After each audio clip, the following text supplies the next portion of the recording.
Michael Browning here again, and this is lesson 5 in the motivation course on how to get the best out of therapy. This one is about tracking change, and if you can't measure it, you can't improve it. So I mentioned in a previous lesson about, things like a sort of SMART plan and looking at being able to measure something. So you might want to employ certain tools in your measurement, not just like journal words and stuff like that, but like little Likert scales or measurements. How do I feel today? There's sometimes habit and emotion trackers. We're working on that in one of our apps. There's referring back to your main goals and just sort of see, are you working on it? Are you not working on it? We also have in our clinic something called the stone count. The stone count is often used for addiction recovery, but actually we can use it for any kind of self-improvement inventory. What it basically is we have sort of 3 concentric circles, and there's one circle that we don't want to fall into. It's the thing of our bad behaviors, the things we don't want to be doing. So we're monitoring, are we doing the wrong thing? The middle circle is more of the slippery slope, and it's the things that it's not necessarily bad, but it's just not helpful. In fact, it might lead us down towards the more bad behaviors. So we want to sort of catch that early and turn around from those behaviors, so it gets us out of the trouble. And then the outer circle is the healthiest circle. It's like the place we want to remain, not to fall into the kind of pit. And those things are behaviors we're really trying to build up, new character traits, new behaviors, right? So we can use that as well in tracking how am I doing day to day based on certain goals that I've outlined. We also would have like sometimes a weekly reflection template. So it's good to review every day. How is this day going? How did I do, say, compared to yesterday or compared to my goals? But once a week, it's good to review the whole week. So it isn't just day to day at that point.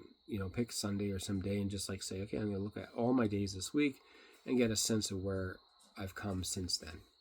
So those are important things that you can do. Now, why progress can feel slow, this is where often people make a mistake. They're looking to where their goals are, and they're saying, I'm not there yet. And that is one of the biggest ways to kill motivation. Motivation might seem at first to be to get to that destination, but if we leave it only to down there, we'll never be okay until we're there, right?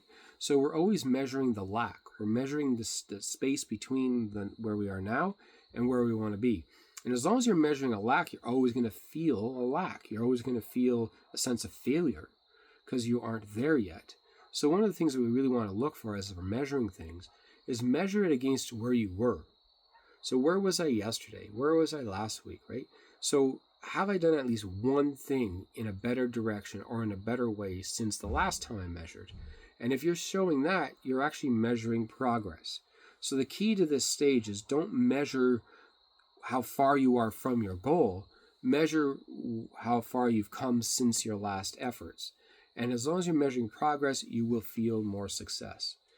Another thing here is we can track other things in our life, emotional, behavioral, relational, physical markers of progress. So part of an overall good therapy plan is don't just make it all mental things or relational things.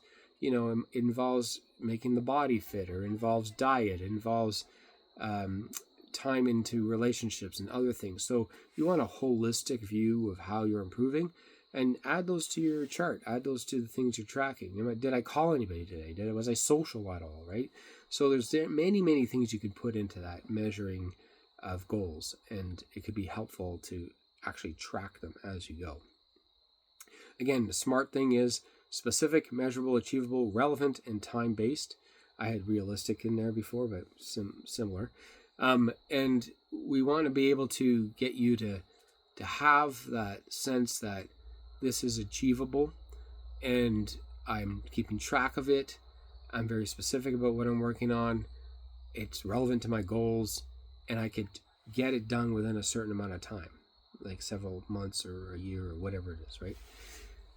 There are many trackers. Some will provide, some you'll find on your own. Mood trackers or mood charts, craving logs, depends on like what your issues are.